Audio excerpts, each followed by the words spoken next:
প্রধানমন্ত্রী তারেক রহমানের সঙ্গে সৌজন্য সাক্ষাৎ করেছে এশীয় উন্নয়ন ব্যাংক এডিবির প্রেসিডেন্ট মাসাতো কান্দার নেতৃত্বে উচ্চ পর্যায়ের একটি প্রতিনিধি দল।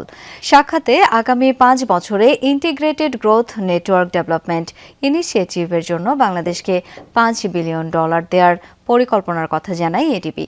এছাড়া জ্বালানি, জলবায়ু, স্বাস্থ্য ও শিক্ষা খাতেও প্রতিষ্ঠানটি বিনিয়োগ অব্যাহত রাখবে বলে জানিয়েছেন অর্থমন্ত্রী আমির খসরু মাহমুদ চৌধুরী।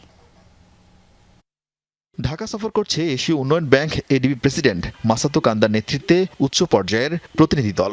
সোমবার তেজগাঁয়ের প্রধানমন্ত্রীর কার্যালয়ে তারা সাক্ষাৎ করেন প্রধানমন্ত্রী তারেক রহমানের সঙ্গে।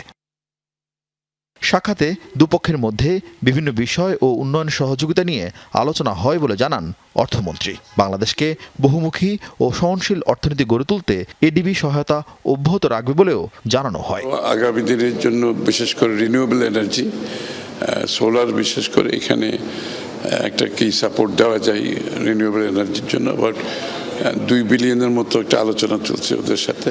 স্বাস্থ্য, শিক্ষা, এনার্জি, তারপরে রেজিলিয়েন্স, ক্লাইমেট রেজিলিয়েন্স ফান্ড, এগুলো সার্বিকভাবে আলোচনা হয়েছে।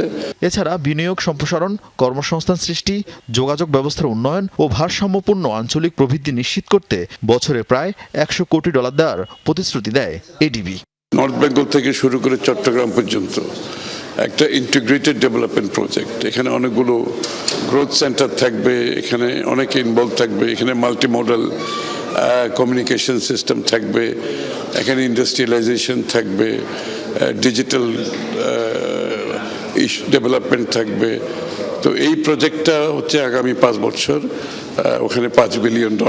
2026 সালের বার্ষিক কর্মসূচির অংশ হিসেবে প্রায় $140 কোটি ঋণ চুক্তিও সই করেছে এডিবি। আরেফিন শাকিল, যমুনা নিউজ, ঢাকা।